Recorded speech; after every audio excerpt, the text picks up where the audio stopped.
Good morning, guys. Welcome back to the YouTube channel. We have got a push session on the cards today, which I'm going to take you into the gym with me, as I haven't actually recorded a session myself in the gym in quite some time. So for the sake of just switching up the vlogs just a little bit, I am actually going to go do that today. We're just out for our morning walk now. I've been up since 4 in the morning this morning, so it's coming. We had a new low weigh-in yesterday of 101.6 kg, but we're back up to 102.35 this morning. So my body weight just does not want to move at the moment, but we've seen a massive shift in visuals this week. So looking the leanest I have done so far this prep this morning. Getting a little bit flatter now again, but that's all good because we got to get flat to get peeled. And I'm still 4 kilos away from my cap. So I'm actually pretty convinced I'm going to be squeezing down in under that cap this year, which is good because I might actually be in with a shot at doing something this year. So we'll see. As much as I think that this year is still a massive win based off the amount of progression that I've made that I thought I didn't make, I still am gunning for another win. I'm not gonna lie. We don't compete to come second place, do we? So we'll have to just wait and see what happens, guys. But we get these morning steps boxed off. I've just seen now Kuba has actually responded to my check-in to my pictures, which I'll probably pop in this vlog and show you this morning. And yeah, guys, we'll take it from there.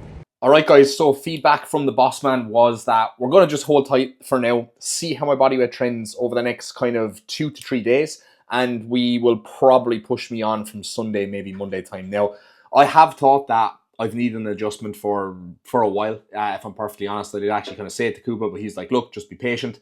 And I am being patient. You know, body weight is kind of held for a long time now, probably about 3 weeks or so, give or take, you know, up and down a little bit. But the look has been getting better, right? It has been getting much leaner, much tighter. Like I said, I am flattening off a little bit. Now, nothing hectic, but it's there. So I think if we can make an adjustment pretty soon, push down a little bit more, get in down to around 100 kilos, I reckon, and then maybe feed up a little bit then, push on again. I think that'd be kind of good. But I'm going to actually just pop some pictures up here on the side of the screen from this morning's check-in. So even if I just look at them right now on my phone and kind of run through them, like you can see I'm a lot tighter all around, right? Like front shots are good, side shots as well. I hit 2 variations of the side chest this morning.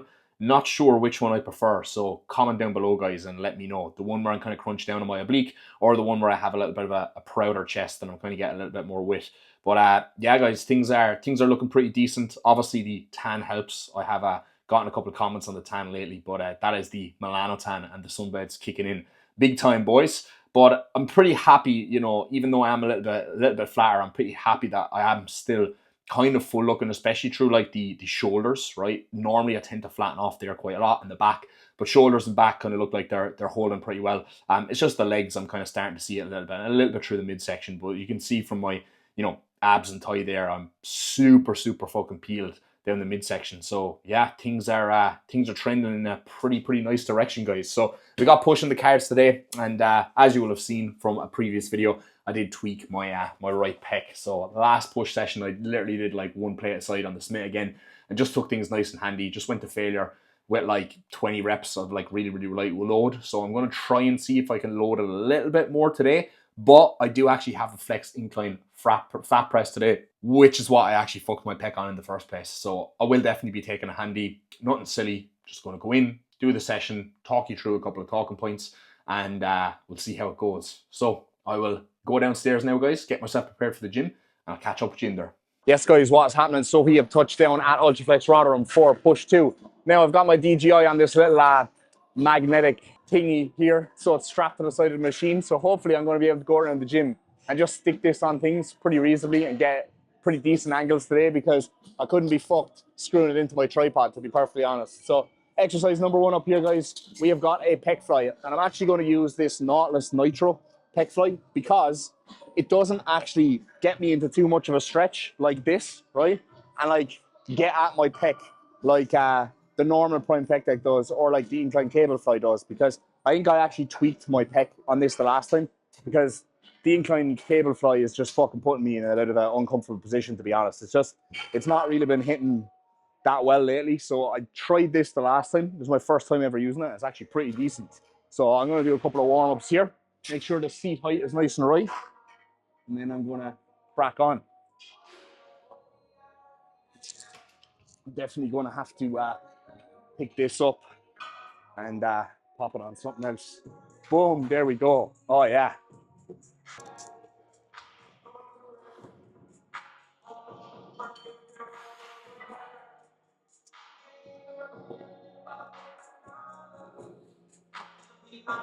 All right, I'm definitely going to stick with this angle because that other one was far too wide away. But warm-ups feel good on this. The only thing that does annoy me on this is these pads aren't really that thick. So it does kind of hurt a little bit. Maybe my biceps are just tiny when I'm actually pushing this in, but fuck it. It is what it is. No pain, no gain.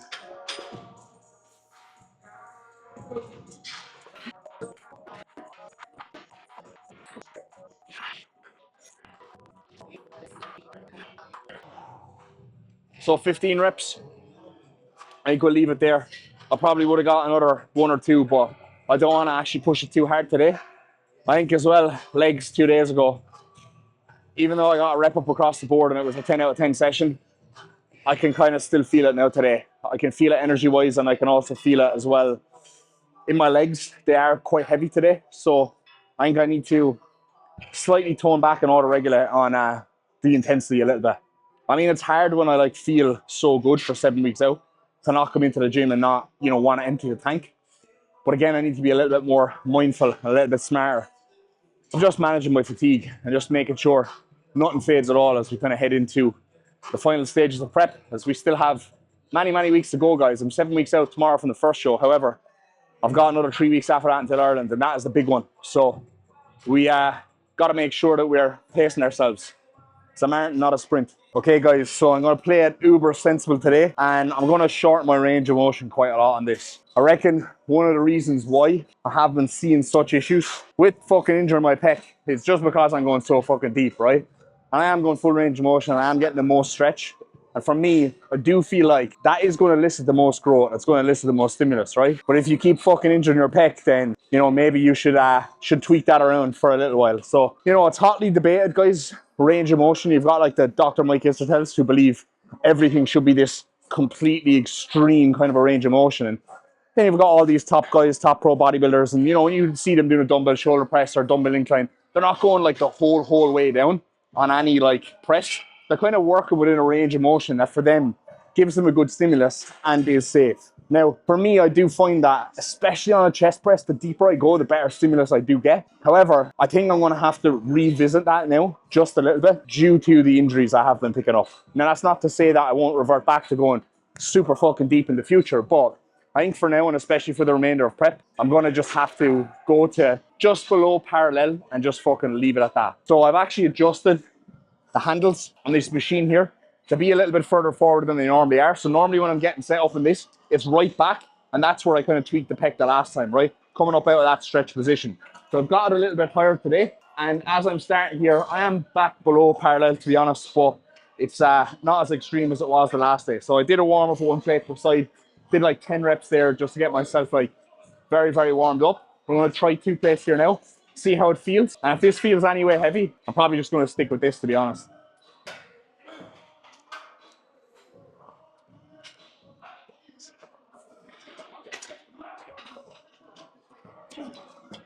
Okay, that actually doesn't feel too bad. That actually feels pretty good. So I think I'm just going to go maybe another plate up. I don't know what I go a plate per side up, because I think 3.5 plates per side is my top set weight on this. 3 plates per side plus a 15. I think I might just I'll stick with 5 plates total for today. And I might do just 2 sets of like 12 to 15 on that if I can. Right, one thing I've probably been a little bit guilty of too on this is coming up out of the hole a little bit, maybe too aggressively.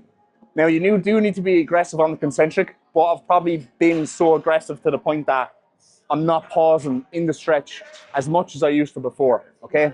So even when I watch my sets back from the previous session, the top set just before I injured myself, I could see that as I was coming down into the hole, I wasn't pausing as long as I probably traditionally would have. So that's something I'm going to fix as well. From now, shortened range of motion, making sure I'm properly pausing in that hole, and then maybe a little bit less snappy and aggressive on the concentric. Just more of a subtle push through, more of like I like to use the term drag for a lot of my clients when it comes to like doing a lateral raise variation or doing a pull down or something. I say, or doing like a leg extension or a leg curl, I say, don't kick the weight, And don't just like shoot your arm up, like drag it. Like if you're doing a lateral raise, think about dragging your knuckles across the floor. If you're doing a leg curl or a leg extension, don't just kick your legs up. Think about dragging that quad up to the top and holding it there. So I'm doing the reverse of that. Obviously, I'm kind of dragging back. Then I'm just going to push forward. You get me? You get me. All right, game time.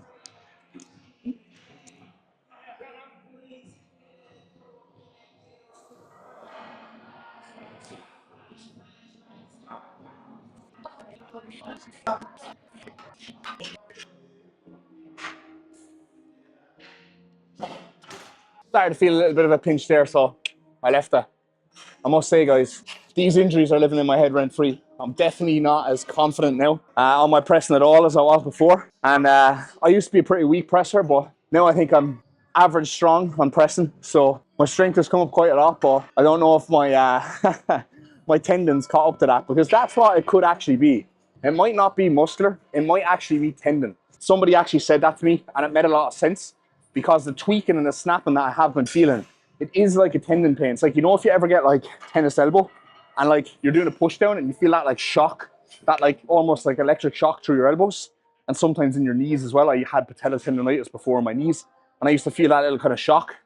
That's kind of what it was. So potentially it's actually a tendon issue. And if that's the case, it just means that, you know, my muscles are a lot stronger than my tendons can actually kind of catch up with. So probably just a lot of wear and tear on that tendon, and just a lot of fucking battering out over the off season. So, you know, just ladder up the fucking BPC, let it recover, don't take the piss on prep, and then I can be a strong bastard once the off season comes around again, and I've got a little bit more body fat on me and a little bit more calories in me. I think that was like 10 reps on that, which that's not even my back offset weight, and I'm doing less reps on it than I normally would. But look, it is what it is. I'm just going to drop back down to 4 plates now, and just do another solid 10 plus reps on the back off.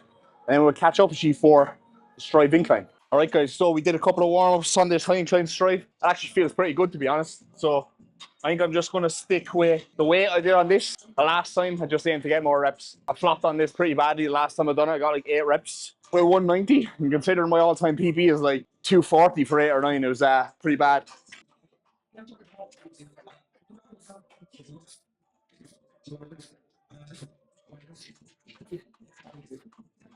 Oh, lovely stuff.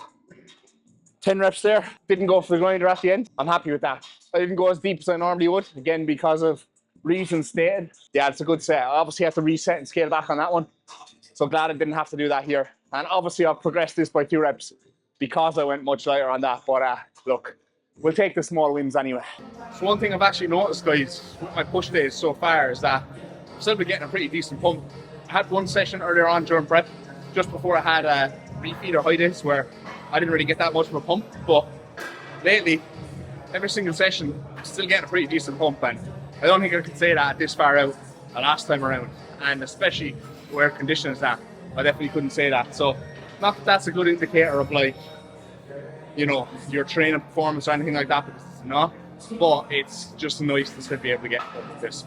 When you're in a deficit, you kind of get to that stage where food has been low and it's been low for long. You don't get a good pump at all, right? You're going into the gym and you just feel like you can't get a stimulus, even though you are getting a stimulus. But there's nothing like a fucking bursting pump, is there? Now my pumps aren't like bursting full, but they're not completely non-existent either. So next up, guys, we got 1 set of the dip. We got actually reduced volume in this session as well. So we removed the set of dips, we removed the set of lines, cuff ladder raises, and we removed 2 sets of triceps at the end. So actually a decent bit of volume pulled from this session. And I think that's needed. My elbows are still a little bit tender, and I think that's just because the amount of fucking arm work I was doing all off season, to be honest. Training arms every single session, and especially doing lots of tricep push downs and stuff. Elbows were just in fucking tatters. So I was doing like 24 sets of arms over the course of like 10 days. So it's a lot. It's a lot for me. And obviously those sets are, you know, balls to the walls. They're not fucking half-ass sets. So yeah.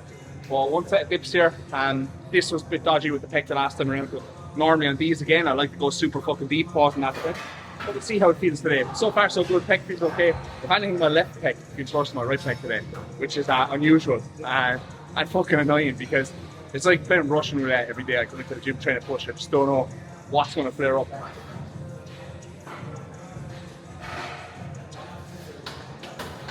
Oh yeah, feels good.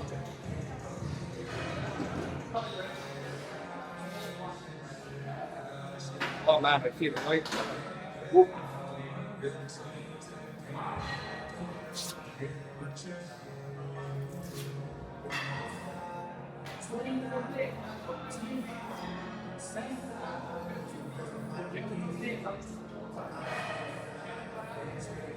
Oh, yeah, I can actually feel that second pinch a little bit. So 3 reps there, not great, but not worth it. It's not worth it. Feel pain.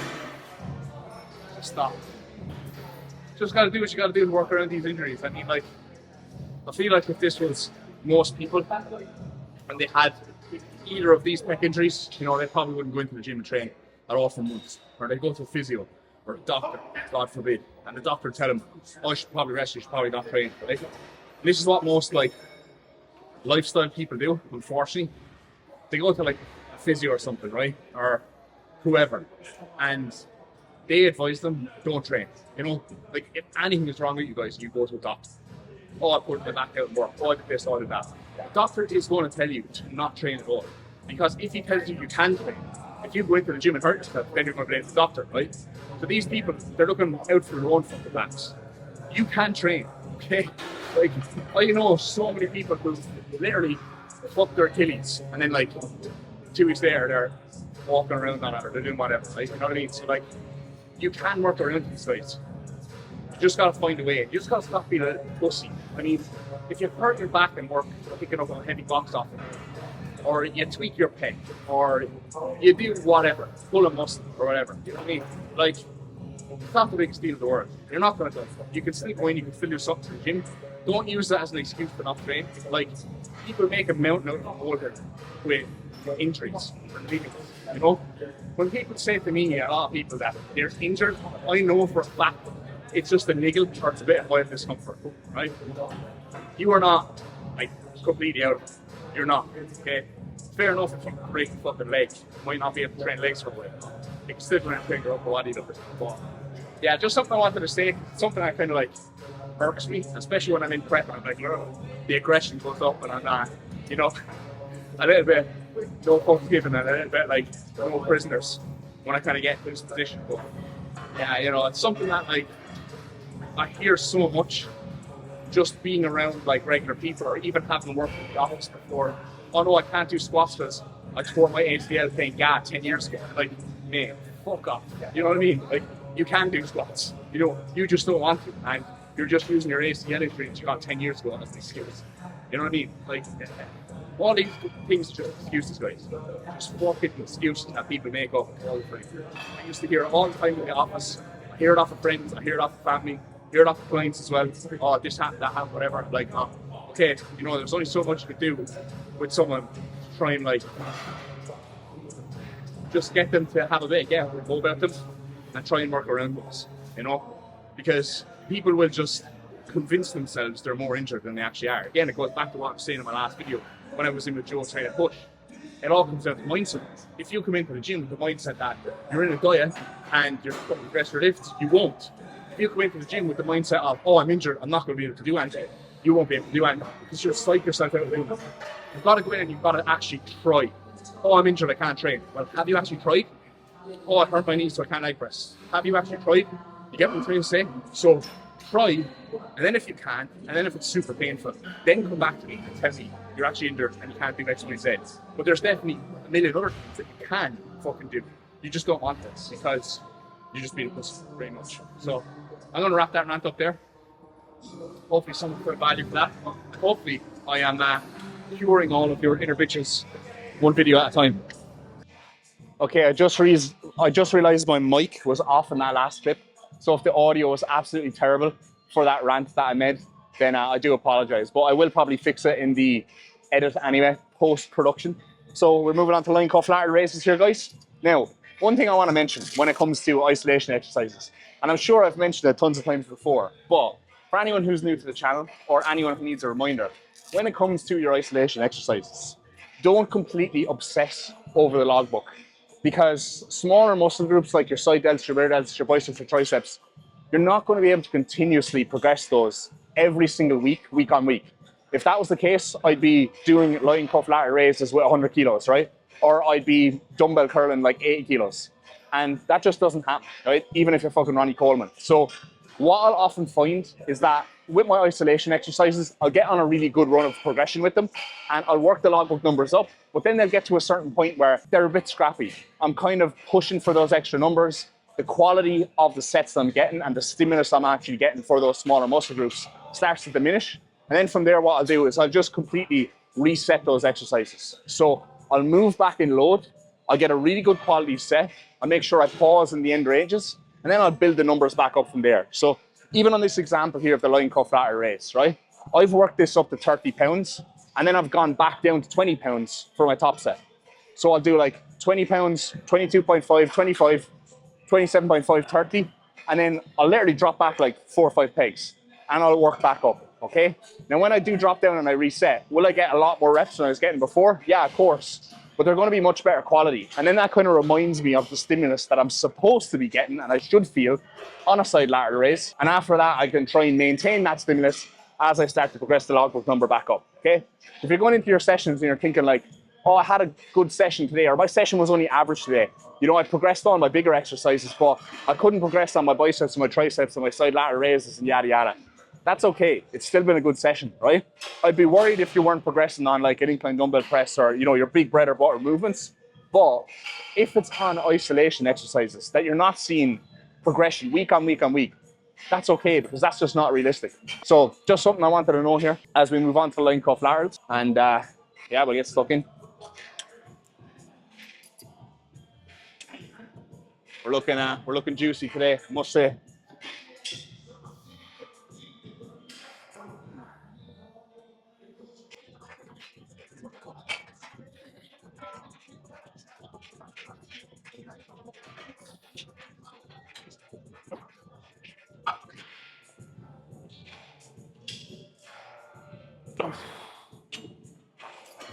Next up, tricep push down. Don't have to explain anything here. It is what it is. With the D handles, my favorite. I love these ones as well. We got these ones in Ultrex, these really small, thin black ones. So I've got like very short fingers, right? So my fingers are not long. They're thick, but they're not long. So I find it really hard to grab around the chunky bar, thick bar.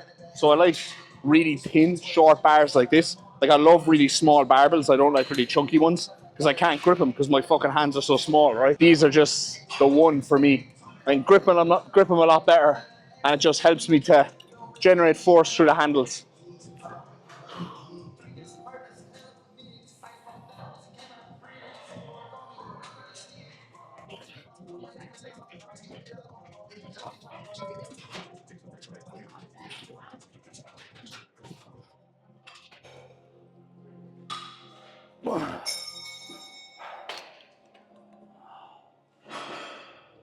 So I don't know if you noticed on that last clip, you probably did, but my right shoulder is lumpy as fuck, which is doing my head in, to be honest, because it's going to be pretty visible on stage. I've had a couple of bad kind of shots, like L-carnitine shots and stuff, that are just sitting in my shoulder. So my right delt, rear delt, looks pretty swollen. Then that's the reason why. You can see them there, look, those little lumps. Honestly, they're doing my fucking head in, and I'm lucky that I hit my side chest on this left side, because the left shoulder is okay, but the right one, man, is fucking lumps everywhere. So it's really fucking getting to me. If anyone has any tips on how to break up scar tissue like that, please let me know, because there's one of them in my right shoulder. It's literally been there about a year, and it just won't go away. So I think I need to just go into like a sauna, and like a really, really hot sauna for like 20 minutes and just like massage it or something, try and get a bit of blood flow in there or something like that. I don't know, man. But any medical professionals, nurses, doctors, anyone like that watching this video, drop it in the comments down below how I can get rid of these fucking horrible lumps. I've got one or two in my lats as well. Joys of the enhanced life. Right guys, next up, Nautilus Nitro Tricep Extension. Oh, that's a bitch to get into.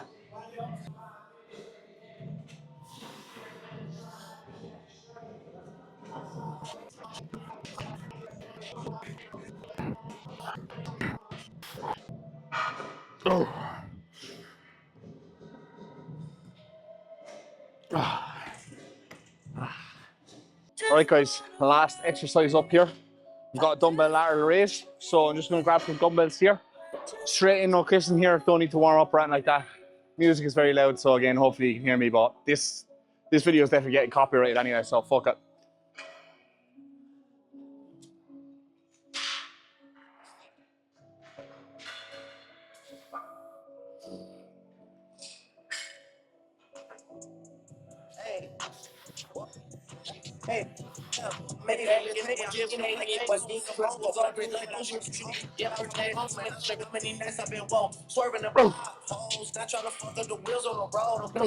Last set of the workout. Last set, best set. Let's get it. 10 kilos here. We'll go a bit lighter than last time.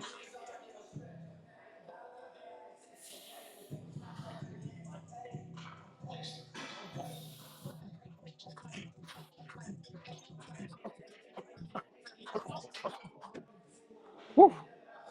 That is a wrap, motherfuckers. Right, guys, we will grab a little post-workout shot here.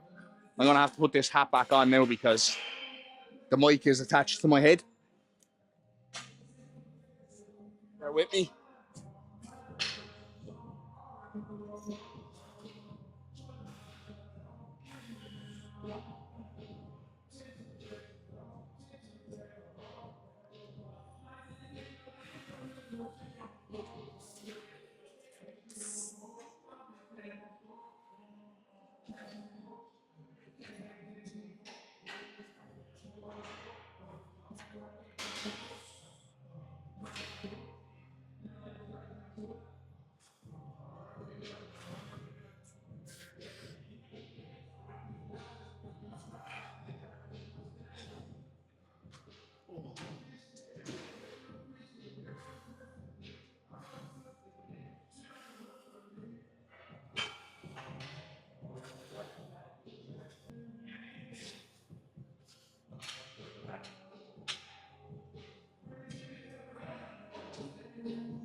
Whew. Pause and fitness is actually getting a little bit better. Thank God. Huh? Could have cracked a smile. I know I'm bad for that. I need to stop going like on all my poses because I hit a front last and I'm like, but it is what it is. Let's push day wrapped up, guys. So we'll catch up to you when we're in Morrison's getting oats and mustard because Tesco are all sold out yesterday. I smell like cod. I smell like cod. So the cod in my diet is coming out through my skin lately, which is pretty fucking disgusting because I'm afraid someone's going to come up to me in the gym and be like, this fishy bastard. Yeah. Well, maybe it's because I had the washing hung up, so, and I'm cooking fish in the same room that we hang the washing up. That's probably it. So maybe I'm not actually sweating cod. But yeah, guys, I'm talking shit now. We'll wrap that up. Catch you in a bit.